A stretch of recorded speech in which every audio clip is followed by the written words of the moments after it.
أعوذ بالله من الشيطان الرجيم بسم الله الرحمن الرحيم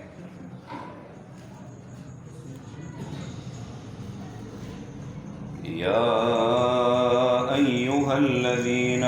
آمنوا شهادة بينكم إذا حضر أحدكم الموت حين الوصية اثنان ذوا عدل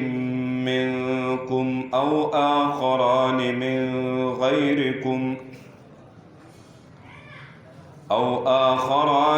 غيركم إن أنتم ضربتم في الأرض فأصابتكم مصيبة الموت تحبسونهما من بعد الصلاة فيقسمان بالله إن ارتبتم لا نشتري به ثمنا ولو كان ذا قربى ولا نكتم شهادة الله إنا إذا لمن الآثمين.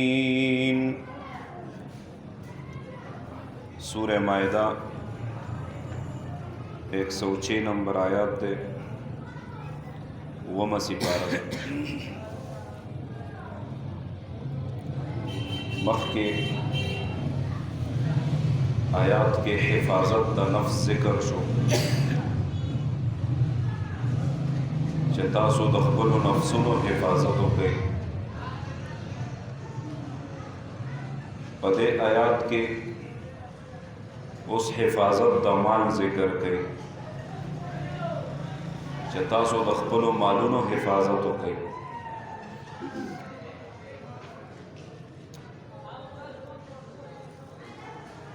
دا درې آیاتونه دي او د دې درې آیاتونو شان نزول کې ټول مفسرینو یو واقعه ذکر کړی ده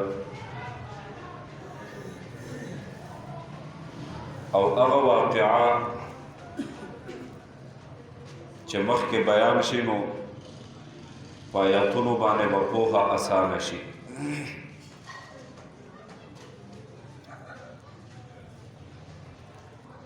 تفسیر خازن فرمایي چې دا آیاتونه نازل شوي په باره د تمیم ابن اوس الداري او عدی ابن بدا دا وتل د مدینه منورې نه په نیت د تجارت باندې شام ته فرمایي چې دا دواړه نصاراو د نصاراو سره تعلق ساتل ومعهما بدیل مولا عمرو بن عاص رضی الله تعالی عنہ او دې سره یو مسلمانو چې هغه نوم بدیلو غلام د عمرو بن عاص رضی الله تعالی عنہ وکانا مسلما او دې مسلمانو فلما قدموا الشام شام ته ورسېدل تجارت په غرض روانو شام ته نو شام ته ورسېدل التا دا کم مسلمان ملګری و د سفر د بیمار شو نو د سره د تجارت سامانو چونکې تلیم تجارت تو نو د دوو نصاراو ملګرو ته وی چې تاسو به زما دا څومره مال دی دا زما ورثو ته ورسوئ او د مسلمان یو خط ولیکه او دا خط د خپل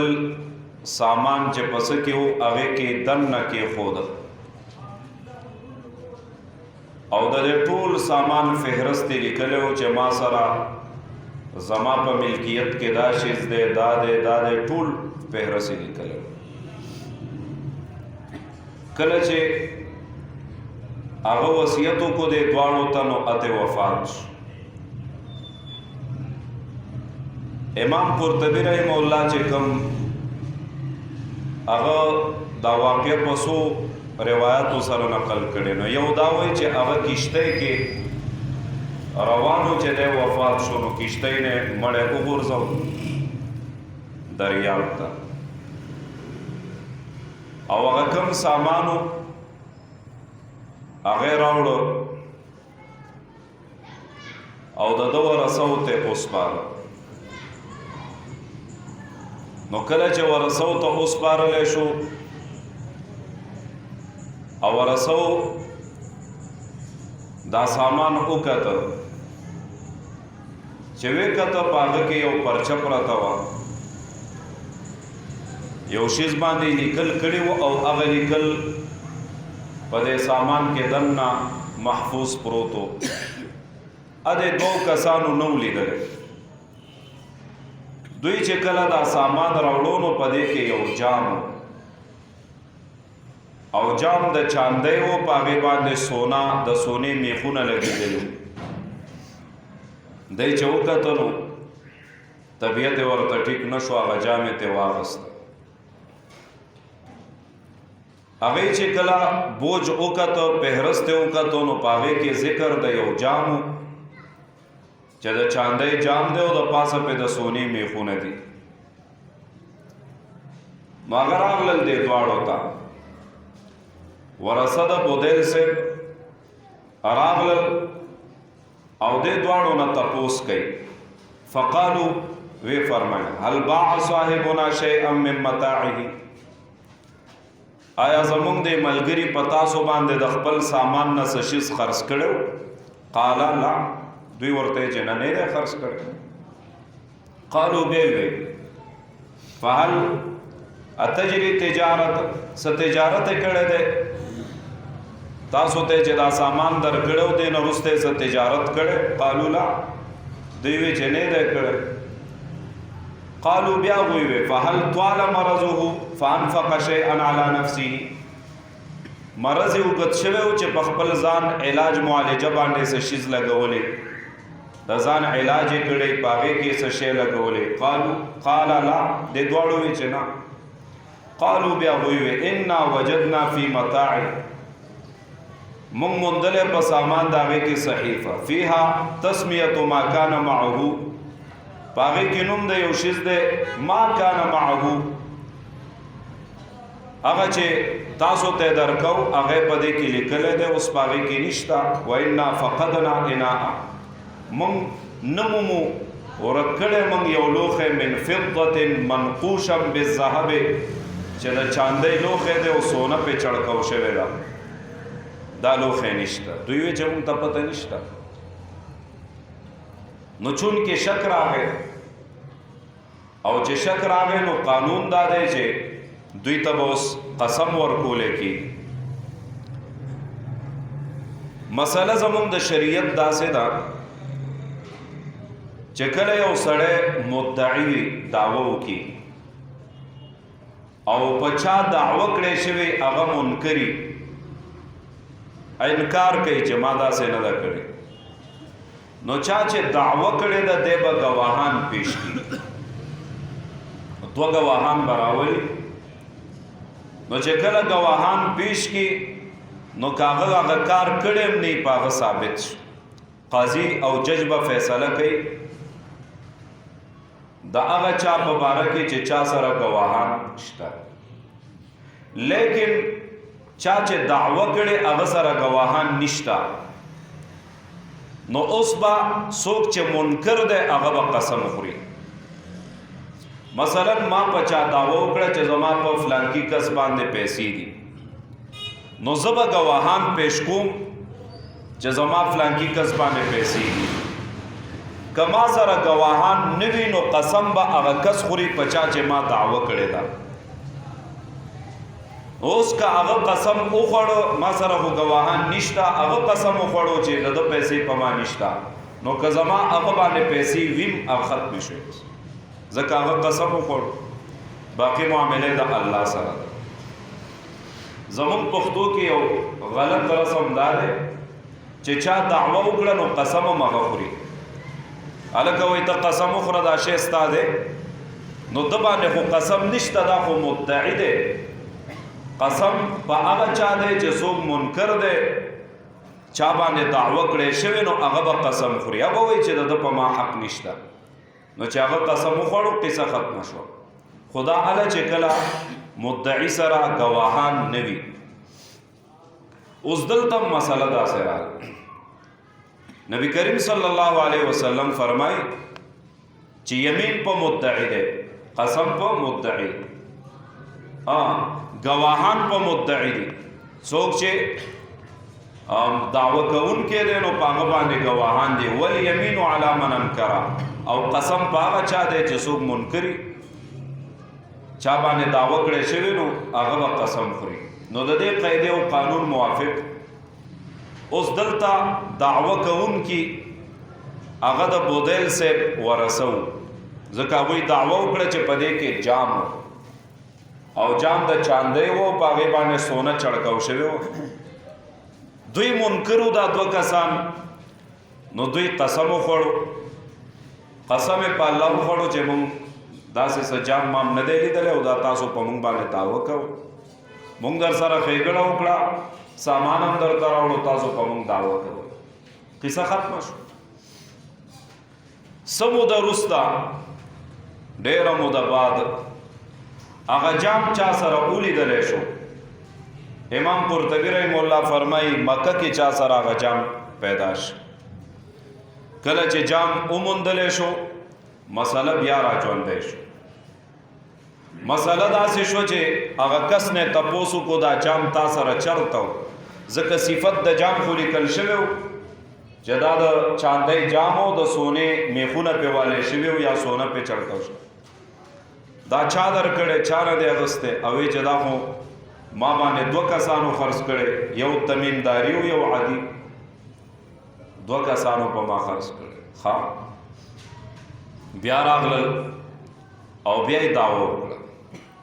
نو چې کله دوی بیا دعوه وکړله نو هغوی منکر نه شو،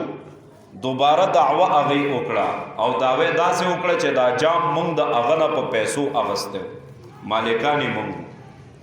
دوی منکرو چې تاسو دا هغه نه په پیسو نه دی اخیستی، ځکه هغه په فهرست کې لیکلي چې دا زما دی او تاسو هغه ټیم د دې خبرې ذکر نه و کړی، نو څنګه دعوه کوئ چې موږ په پیسو اخیستی؟ دوی وی چې موږ سره گواهان نه وو، نو موږ که چېرته هغه ټیم ویلي وو چې دا موږ په پیسو اخیستی نو په موږ چا یقین نه کوو، نو د دې وجې نه موږ بس دا خبره خاموش کړه. نو اوس دعوه کوونکي دا دوه کسان شو، منکرین ورثه د مړي شو، هغوی منکر شو، نو قسم هغوی وخوړو. چې هغوی وخوړو نو هغوی ته جام ورسېده، مسله ختمه شوه. اوس دغه مسله قرآن دا خو یو مسله و، یو شان نزولو د هغې سره تعلق، لیکن په ژوند کې داسې مسائل چې راځي نو هغه قرآن وایي چې په دې طریقه به حل کړي. یو خدا ښایي چې کله په سفر وځي او په سفر کې چاته مرګ راشي، نو کولی شي چې هغه دوه کسان ځان دپاره ګواهان وصیان مقرر کړي او هغې ته خپل سامان ورکړي. بیا که چېرته د سامان کې خیانت شوی نو دا خیانت په کومې طریقې سره حل کیږي؟ نو د هغې حل په دې آیاتونو کې دی. نو دوه آیاتونو کې حل دی او په دریم آیات کې د دې هغه فایده ښودلی شوې چې د دې فایده څه ده، نو هغه بیا دریم آیات کې ذکر کوي. فرمایي یا ایها الذین آمنوا، اے ایمان والاو، شهادت بینکم، شهادت وسی جوړول بینکم پمن تاسو کې، اذا حضر کله چې راشي نږدې شي احدکم یو کس تاسو ته الموت مرګ، حین الوصیة اثنان په وخت د جوړولو د وصي کې اثنان دوه کسان وي، ذوا عدل خاوندان د عدل وي، منکم ستاسو نه، او آخران من غیرکم یا نور دوه کسان وي سوا ستاسو نه. یو مسله د شهادت ده، شهادت بینکم. امام قرطبی رحمه الله فرمایي چې شهادت دا ډېرو معانو سره راځي، او فرمایي چې لفظ د شهادت فی کتاب الله تعالی بانواع مختلفه، په ډېرو انواعو په ډېرو اقسامو سره راځي، یعنی معنی ډېرې دي. منها یو د دې نه قوله تعالی، دا قول د الله تعالی دی، واستشهدوا شهیدین من رجالکم، واستشهدوا مقرر کئی شهیدین دو گواهان من رجالکم د سړو ستاسو نه. قیل معناه احضروا، حاضر کئی تاسو. نو دلته د شهیدین شهاده معنا حاضرول دي چې حاضر کئی.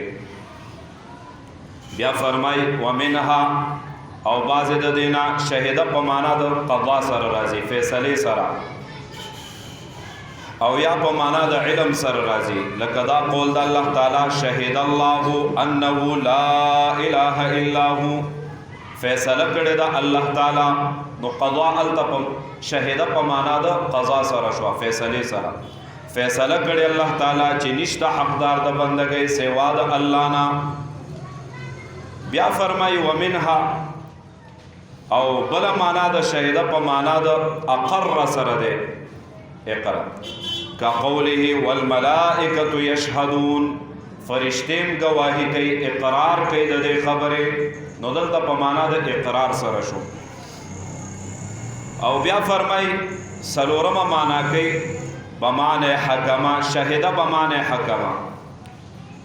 قال الله تعالی وشهد شاهد من اهلها، سورہ یوسف کی راځي. او فیصله وکړه یو فیصله کون کی من اهلها د اهل د زلیخانا، داغه د اهل نه یو گواہی یو فیصله کون کی فیصله وکړه. نو التا شهیده په معنا د حکم سره راغلی. ومنها شهیده بمعنی حلف، او شهیده په معنا د حلف سره قسم سره راځي، کما فی اللعان، لکه لعان کې په سورہ نور کې راشي ان شاء الله. فرمای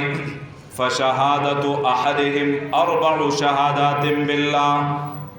بشهادت د هر یو تند دوینا اربع شهادات سلور قسمونه خوړل دي بالله بالله باندې. ولته شهیده په معنا د قسم سره. او دلته چې ذکر ده نو دلته په معنا د فیصله وسی جوړولو سره ذکر ده چې تاسو وسی جوړ کړئ. نو فرمای یا ایها الذین آمنوا، اے ایمان والو، شهادت بینکم، وسی جوړول یعنی هغه څوک چې وصیت هغه تکیږي، بینکم پمن تاسو کې اذا حضر احدکم الموت، کله چې حاضر شي او کس تاسو ته مرګ. نو دلته حضر په معنا د قرب، نزدېکت سره ده، ځکه چې مرګ راشي بیا خو وصیت نشي کوي. نو کله چې د مرګ نښې او علامې راشي نو هغه ټیم بیا وصیت کول دي. حین الوصیت اثنان ذوا عدل منکم، نو په وخت د وصیت کې اثنان دو کسان وي، ذوا عدل خاوندان د عدل وي، منکم ستاسو نه، یو خدا چې انصاف والا وي، بل منکم ستاسو نه وي یعنی مسلمانان وي، مسلمانانو ډلې وي. او آخران من غیرکم، یا دو کسان، آخران نور دو کسان، من غیرکم سیواستا سنا،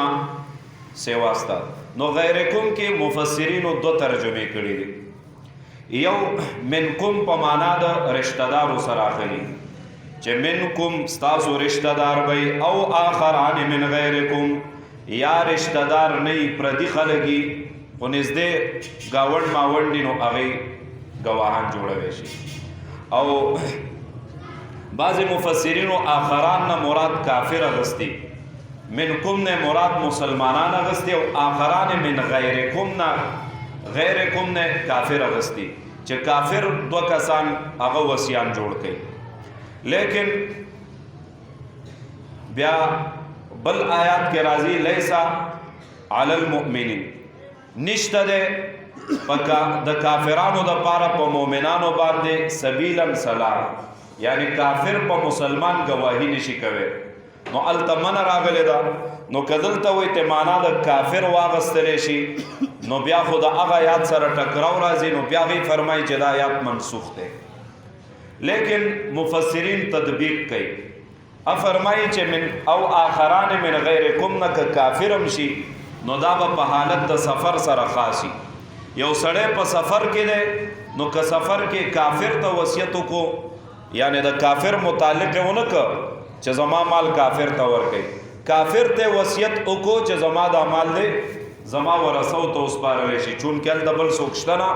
نو هغې وایي چې دا په حال د سفر سره خاص دی البته حضر کې کافر ته وصیت نشي کوي ان انتم ضربتم چې کله تاسو ضربتم چې سفر کوئ فی الارض په ځمکه کې مسافر یې او په حالت د سفر کې مرګ راځي نو بیا فاصابتکم ورسیږي تاسو ته مصیبت الموت مصیبت د مرګ تحبسونهما من بعد الصلاة فيقسمان بالله تحبسونهما اساروي بتاسو د دوالو لرا من بعد الصلاة رست د منزنا دواړه به اساروي څه مطلب هغه دو کسان چې کله تاسو گواهان جوړ کړی دي دغه دو کسان چې کله راشي او تاسو تاسو مال درکې نو رستوي انر تبتو کستاسو په شک وی نو تاسو بده ایثار کوي کله به ایثار کوي من بعد الصلاه رست د منزنا نو من بعد الصلاه کې مفسرین یو معنا دا کړي چې دا د ابوی قانونو چې د ماسپخین یا مازیګر مون رست به قسم ورکو یا بعضی فرمایي چې حبس دل بعد الصلاه دا د قبيله د تشدید نه ده او قبيله د تشدید دا کله پس سر راضی کله بالزمان راضی کله بالمکان راضی کله بالافعال راضی مختلفو نو تشدید الیمین بالمکان دے دلتا بعد الصلاة رست د منزنا بالزمان دے رست د منزنا بے ایثار کئی نو منزنا رست دا ٹیم دے نو پا ٹیم کے بے کی نوئی منزوشی زکر ټول خلق حاضر دی نو دوی تبا قسمون ورکی یو خودے کی مسئلہ دائی چې ټول خلق په دې مسله پوي شي دویمه فائدہ پکې دا ده چې بل څوک داسې کار کوي نه بیا خیانت باندې کوي چې یاره مونږ ته د ټولو خلکو مخکې قسم راکولی کېږي نو خیانت باندې کوي نو فرمایي چې بعد الصلاه به ایثار کوي او دا زمونږ په قانون پښتو قانونونو کې هم بعضې رواجونه وي لکه بعضې تشدید الیمین بالافعال کوي اگر که شریعت کې نه خو دوی قانون نو هغه شی ور سره کوي چاته چې قسم ور کوي اول ورته شاب علم نو پاکه علم به نو دا مضبوطواله د قسم بالافعال شو یو فعل پیو شاب علم بیا د لمبان رستا تشدید الیمین بالمکانو کی رازه اوس ما سره جمعات تا بل ځای کې قسم نه در کوم جمعات ته بزو نو جمعات ته راولي بیا تشدید الیمین بالزمانو کې قسم در کوم په جمعات کې خود خلکو د وړاندې چې منځ وشي د ټولو خلکو د وړاندې بزتا تا قسم در کوم نو دا هغه مضبوطول د قسم دی چې د او یریږي او پزړه کې یره پیدا شي نو فیقسمان بالله قسم بکې دا دواړه په الله باندې کلا ان رتبتم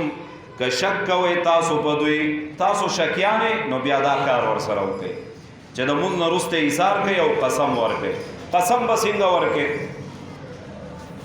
نو قسم طریقه قرآن خپله ښیي لا نشتری به ثمنا ولو کان ذا قربا یو بداو چې زما د الله په ذات قسم وي چې زنا خلم به په دې قسم باندې ثمنن پیسې ولو کان ذا قربا اگر کدا چا د پاره قسم خورم دا زما نږدې رشتہ دار دی خو پیسې مې پناه یا ولو کان ذا قربا کې مفسرین معنا کړي اگر که زما پیسو ته ډیر ضرورت دی خو بیا په دې قسم پیسې نه لګم یعنی پیسو د پاره قسم نه کوم دویم قسم بکئی ولا نکتم شهادت الله او نپټو مزه گواہی د الله تعالی هغه چې الله په زما په حال خبر ده په کومه مسله ز گوایم نو اپټوم نه ابد الله د پاره بیانوم ان اذا لمن الاثمين ان یقینا اذن په دغه وخت کې لمن الاثمين خامخا زبیم د ډیرو سخت ګناهګارونه کما چرته دا کار کړی یعنی ما دا قسم د پیسو د پاره خوړلی یا می گواهی پټه کړي